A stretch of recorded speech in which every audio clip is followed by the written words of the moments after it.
It was not a general who saved them, not a surgeon with medals and maps. It was a nurse with a pencil. Italy, winter of 1943. The 33rd General Hospital stood half-collapsed between olive trees and rubble. The tents flapped in the cold, Adriatic wind. Mud pressed through the soles of boots. Under a single bulb, Lieutenant Ann Miller bent over a wooden desk, its surface scarred by scalpels and coffee rings. In her hand, a stub of pencil, its eraser long gone, scratched against paper. Each line she drew was a pulse, a name, an infection, a chance. The bombers had passed, leaving silence too loud to bear. The stretchers arrived one by one, their blankets stiff with dried blood. Doctors shouted over generators. The smell of ether, rust, and rainwater filled the air. But Anne had no scalpel, no command. Her job was to record who received penicillin, when, how much, and what happened next. A task so small no one else wanted it. Yet she understood what no one else did. That this notebook could decide who saw sunrise. She wrote, Private Reynolds, shrapnel wound, lower thigh, injection, 500 hours. Then another line, and another's. By dawn, her fingers were black with graphite and hope. Around her, men groaned in delirium. Outside, artillery flashed against the clouds, but her log was steady, methodical, unshaken. Someone once said the strongest weapon in war is courage. They were wrong. Sometimes it's a dull pencil moving quietly through the night. If you value stories like this, don't forget to like and subscribe. It helps preserve forgotten chapters of history. And tell us in the comments, where in the world are you watching from, and what time is it where you are? Because time mattered to her more than anything. It was what she measured, what she fought. And before this story ends, you'll understand how a single nurse used time, ink, and faith to cut battlefield deaths in half. By the spring of 1943, penicillin was the rarest substance on Earth. Less than half a kilogram existed across all Allied fronts, enough to treat perhaps 100 men if divided carefully. The medical corps stored it in small brown bottles wrapped in cotton and labeled Property of Allied Command, Strategic Material, Top Secret. Soldiers joked that it was easier to requisition a tank than a vial of the new wonder drug. They weren't far from the truth. Ann Miller knew this scarcity better than anyone. She had been assigned as custodian of medical logs at the 33rd General Hospital, a modest title that in reality meant she guarded life itself. Her superior, Major Colin Reeves, told her, "Every drop is worth a soldier." She took that literally. Each dose was written, dated, and signed in her notebook, the penicillin log. At night, she worked by candlelight, tracing rows of numbers that marked the thin boundary between survival and death. She noted which soldier received which batch number, which wound turned black, which wound turned clean. Around her, the hospital smelled of iodine and wet wool. When the generator failed, she continued under the moonlight, slicing through the canvas roof. The world outside had no idea how fragile this miracle was. British factories in Oxford were still growing penicillin from a mold in milk bottles. American plants in Peoria were experimenting with corn syrup to increase yield. Even then, shipments reached Italy in metal cases escorted like gold. In the tent beside Anne's, a medic murmured, "It's strange. We're fighting Nazis with mold." She smiled but didn't answer. She was already writing again, because she had seen what happened when a wound turned septic, because she knew that somewhere on this page lay the proof that humanity could outthink death. And so the log grew, line by line, name by name, until the war itself seemed written inside it. It began with a pattern too small for anyone else to notice. By July 1944, Anne's ledger had swollen to over 200 pages. Her pencil strokes had become instinct, almost breathing. Then one night, while cross-checking temperatures and dosage times, she paused. Soldiers injected at night seemed to recover faster. Not all, but enough to disturb the rhythm of the data. Fever curves dipped sooner. Infections subsided earlier. She flipped back 20 pages to be sure. The pattern held. 2,300 hours. Fever drops 20% faster, she wrote in the margin. She didn't know the word for it then, but what she had seen was circadian response, the body's own clock aligning with the drug's absorption. Later, journals would call it chronotherapy. For her, it was simply observation born from exhaustion and empathy. By lantern light, she gathered the sheets and sent them to the base laboratory in Naples. Weeks later, a reply arrived. Confirm anomaly. Continue recording with time intervals. She read it twice, then smiled. Someone had listened. That night, she adjusted the ward schedule. Nurses began administering penicillin at 11 p.m. The results were immediate. Fevers broke before dawn. Fewer soldiers screamed through delirium, and for the first time, the morgue tent stayed half empty. Even the surgeons noticed. "Whatever you're doing, keep doing it," muttered Captain Reeves as he passed her desk. The discovery spread quietly. A copy of her report reached the War Medicine Division in London. There, a note was added in red pencil. Field correlation suggests dosage timing impacts efficacy. See Naples data. No one mentioned her name, but she didn't care. In the narrow world of canvas and blood, Anne had found a rhythm between medicine and nightfall. Every injection after midnight became a small defiance against chaos, a silent hymn to order. And though no one would ever quote her line, it lived in the margins. Perhaps the body heals best when the world is quiet. By June 1944, Anne Miller's notebook was no longer a log. It was an anatomy of survival. Every page carried the breath of a soldier and the fingerprint of her care. What began as scattered notes in pencil now evolved into a system: wound type, infection grade, dosage, reaction, temperature at 6-hour intervals, and a column she invented herself. Probability of recovery. In the middle of chaos, she had built order. At first, no one noticed.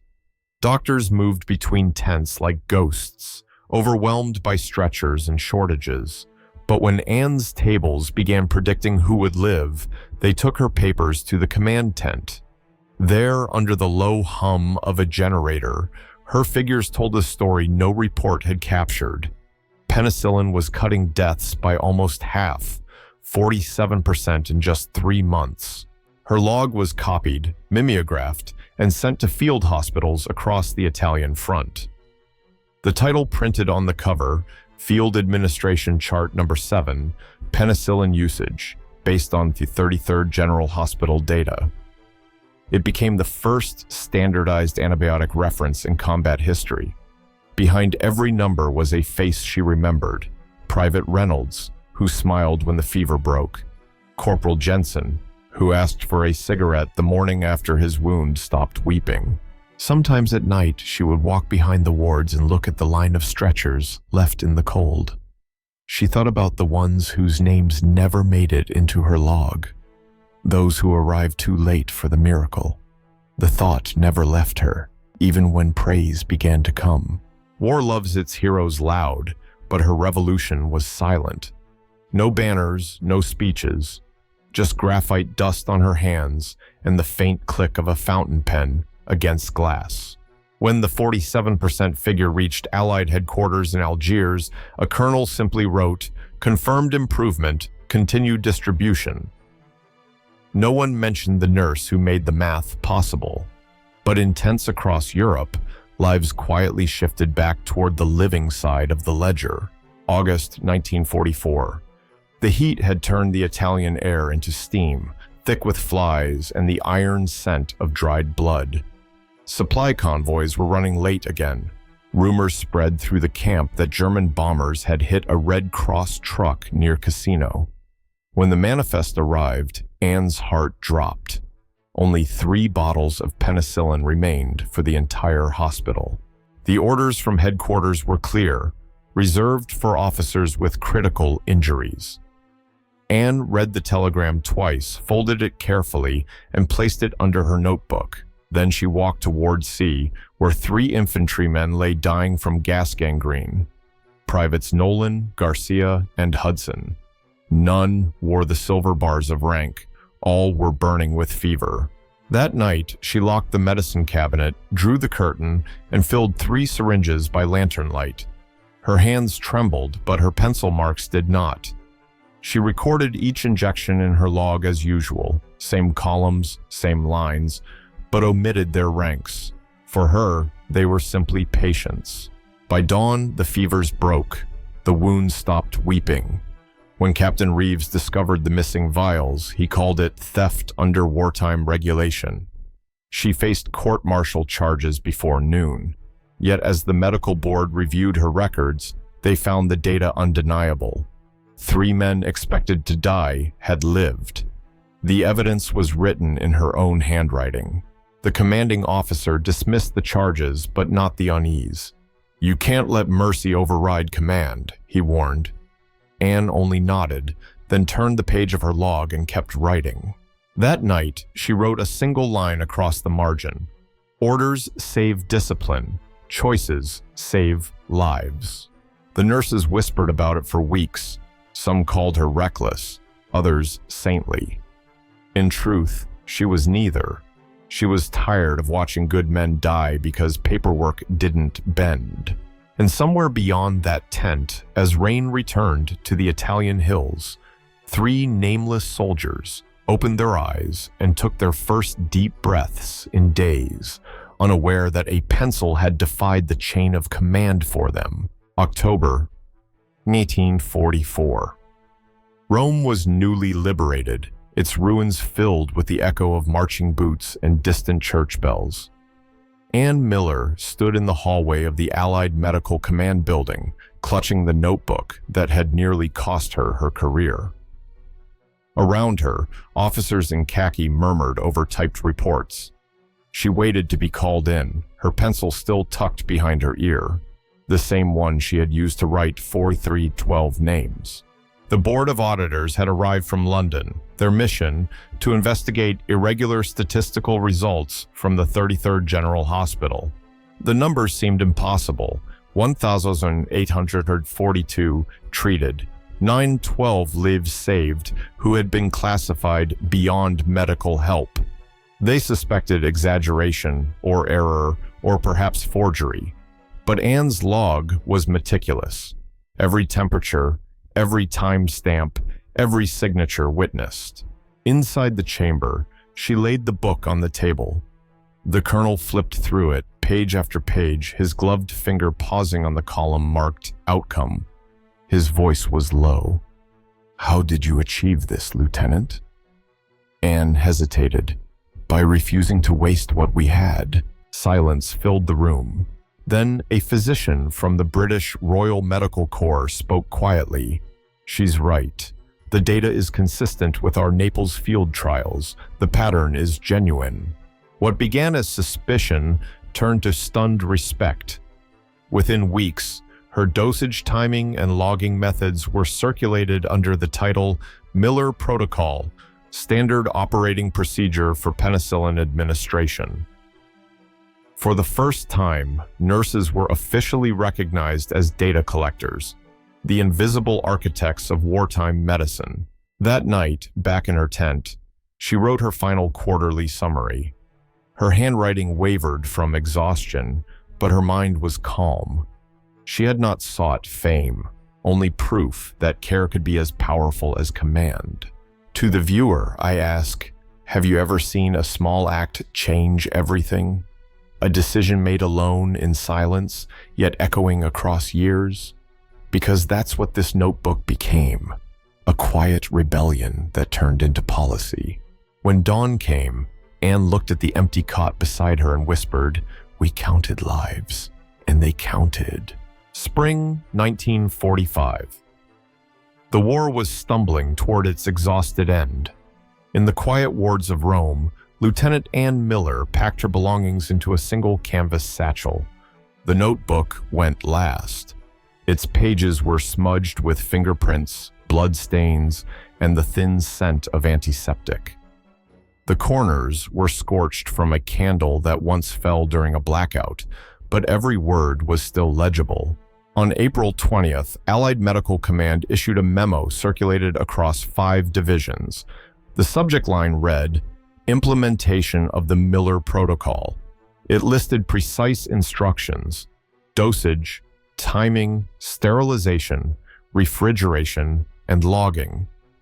Her name appeared nowhere in the document, but every nurse in Europe now followed the pattern she had written under canvas light. What she began in silence had become the law of life. In hospitals from Naples to Normandy, soldiers recovered faster. The morgue tents closed early. Surgeons, who once scoffed at record-keeping, now checked her tables before every operation. Penicillin stocks multiplied as American production surged from 400 million to 2 billion units a month. And amid all that triumph, she quietly disappeared from the headlines that never mentioned her to begin with. After discharge, Anne returned home to Connecticut. She took up a small post in a county clinic, rarely speaking of the war. For decades, her notebook lay inside a drawer that smelled of cedar and old gauze. In 1981, her family donated it to the U.S. Army Medical Museum in Washington. The curator unwrapped the package and found a single line written in fading graphite on the final page, "For every life we saved." And here the story ends, under museum glass, where the paper breathes in silence. Visitors pass without knowing that the handwriting before them once mapped the frontier between death and survival. To you watching now, whose name do you think history forgot but shouldn't have? Some wars are won with bullets, others with belief. And somewhere, in the soft gray of a nurse's pencil, the balance between both was rewritten. There are stories history remembers for their noise: the thunder of guns, the roar of aircraft, the speeches carved into stone. And then there are stories like this one, written so quietly that you could almost miss them if you didn't lean close enough to hear the scratch of a pencil. Ann Miller never commanded troops, never wore ribbons on her chest, never appeared in a victory parade. Yet every life saved under her watch became a living monument to the power of attention, to the belief that detail, compassion, and discipline could coexist even amid carnage. What her pencil accomplished was not invention, but transformation. It turned chaos into pattern, despair into procedure. It showed that science and mercy need not be opposites, that data can be love in disguise. In those months of mud and fever, she built a bridge between medicine and humanity, a fragile bridge that still holds today, every time a nurse checks a dosage chart in an emergency ward without knowing whose hand first drew the grid. Walk through the U.S. Army Medical Museum now, and you'll find the notebook in a glass case, its paper browned by time. The handwriting trembles slightly, the ink faded, but the intent burns clear. People lean in, take photos, move on. The log remains, breathing quietly beneath the air conditioning hum, the heartbeat of a past that refused to die. If you listen carefully, you can almost hear it. The soft drag of graphite on paper, the sound of order being born from chaos, of hope taking form line by line. She never asked to be remembered. She only asked that her work meant something, and it did. Because in the ledger of war, her column was not death nor victory, it was life.